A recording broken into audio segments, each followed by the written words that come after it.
दोस्तों मेरे बैकग्राउंड देखकर आपको पता लग गया होगा कि मेरी मौजूदगी किस जगह पे है। तो वही बाबा का नगरी, मिथिला का नगरी, कुशेश्वर धाम, महादेव नगरी। तो दोस्तों सभी का स्वागत है महादेव की नगरी कुशेश्वर स्थान में। और मैं बता दूं, सावन के पावन महीना चल रहा है, महादेव का अत्यंत प्रिय मास है। दोस्तों मैं बता दूं, सावन में लोग महादेव को जल क्यों चढ़ाते हैं। सावन का बहुत ही बड़ा रहस्य है। सावन यानी कि जिस समय समुद्र मंथन हो रहे थे, उसी में एक हलाहल नामक विष निकले थे और उस विष से पृथ्वी का नष्ट हो सकता था। पृथ्वी को नष्ट होने से महादेव ने बचाया और उस विष को पी लिया। उसी दौरान सावन का मास भी चल रहा था। सावन के मास यानी वर्षा ऋतु कहा जाता है, लेकिन सबसे ज़्यादा गर्मी भी होता है। तो आपको बता दूं मैं कि उस समय महादेव जब विष पिए थे तो उनका कंठ यानी गला नीला पड़ गया था। तो उसी समय 56 कोटि के देवी देवताओं ने उनके शीतलता के लिए 56 कोटि के देवी देवता ने जलाभिषेक किया। उसी दिन से यह परंपरा बन गया कि सावन के समय महादेव को जल अर्पण और जलाभिषेक निश्चित करना है।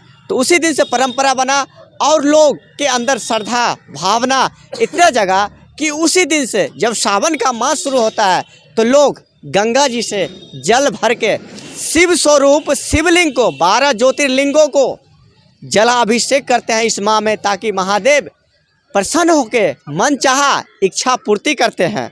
तो दोस्तों मैं अभी कुशेश्वर स्थान में मौजूद हूँ। मेरे पीछे यहाँ की मैं जानकारी दे दूँ, क्योंकि आप मेरे पीछे जो देख रहे हैं, आपको सामने वो सजावट दिख रहा होगा, महादेव का फोटो भी लगा है, वो महादेव का शिवालय है। जस्ट इसके बगल में आप देख सकते हैं धागा से बंधा हुआ गठबंधन के रूप में पार्वती मंदिर है। जस्ट उसके बगल में आप देख सकते हैं उनके पुत्र प्रभु गणेश जी का मूर्ति है। प्रथम पूजा गणपति का ही होना चाहिए, उसी के बाद पूजा सफल होता है। कोई भी अनुष्ठान करने के लिए आपको सर्वप्रथम गणपति जी का ही पूजन करना पड़ता है, उनके बाद ही किन्हीं देवी देवताओं का पूजा होता है। आपको दिख रहा होगा उसी कैंपस में हनुमान जी का भी मंदिर बनाया गया है। जस्ट पार्वती जी के मंदिर के बगल में आपको दिख रहा होगा यह भैरव बाबा का मंदिर है। इसी तरह इस कैंपस की सौंदर्यता आपको दिख ही रहा होगा, काफ़ी खूबसूरत सजावट भी किया गया है यहाँ पे, क्योंकि सावन का मास चल रहा है, इसीलिए कुछ ज़्यादा ही यहाँ पे डेकोरेशन सजावट हो रही है। क्योंकि यहाँ पे बहुत दूर के लोग आते हैं, मिथिला ही नहीं अन्य देश, बगल के पड़ोसी देश नेपाल से भी श्रद्धालु आते हैं, बिहार से ही नहीं, बिहार से अलग दूसरे राज्य से भी श्रद्धालु यहाँ पे आके महादेव का जलाभिषेक करके जाते हैं। तो मित्रों आपको पता होगा कि इससे पहले एक सोमवारी बीत चुका है, ये दूसरा सोमवारी आने वाला है यहाँ पे कुशेश्वर स्थान में।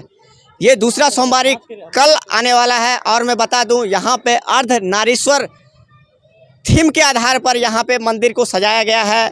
और मैं बता दूँ यहाँ की विधि व्यवस्था, क्योंकि इस सावन में पूरे 5 सोमवारी लगा है और यहाँ पे पहले सोमवारी में काफ़ी भीड़ लगे थे, उसी को मद्देनज़र रखते हुए यहाँ की व्यवस्था, स्थानीय प्रशासन की व्यवस्था की गई है कि आप देख सकते हैं एक तरफ पुरुषों के लिए बैरिकेड किया गया है और दूसरी ओर महिला के लिए बैरिकेड किया गया है, ताकि कितना भी संख्या में लोग आए मंदिर में भीड़ ना हो, आराम से लोग पूजा करके निकल जाएंगे। क्योंकि ये भी इसमें भी कम से कम 1000 से 2000 व्यक्ति आराम से लाइनिंग बनाकर महादेव का जलाभिषेक कर सकते हैं। जब आप कुशेश्वर स्थान धाम आते हैं तो सबसे पहले आपको हमारे पीछे दिख रहा होगा ये शिव गंगा है, ये बगल में शिव गंगा है। यहाँ पे संध्या के समय गंगा आरती होती है। जब आप आएंगे तो यहाँ पे स्नान ध्यान करके उसके बाद आप महादेव की नगरी प्रवेश होकर महादेव का दर्शन, अद्भुत दर्शन कर पाएंगे। जल भरने के लिए यहाँ पे मोटर की व्यवस्था है, ताकि कुएं में से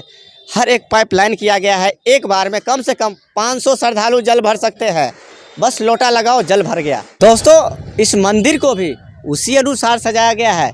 आप देख सकते हैं मेरे पीछे कि महादेव जिस समय विष ग्रहण कर रहे थे उसी समय का वॉलपेपर भी लगाया गया है शिवालय में, आप देख सकते हैं मेरे पीछे। उसी दिन से ये मान्यता हुई, उसी दिन से सावन के पावन दिन में लोग महादेव को जलाभिषेक करते हैं।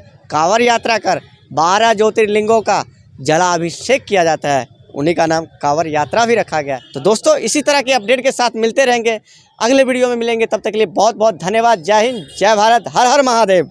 अच्छा, ए तो का लगा रील को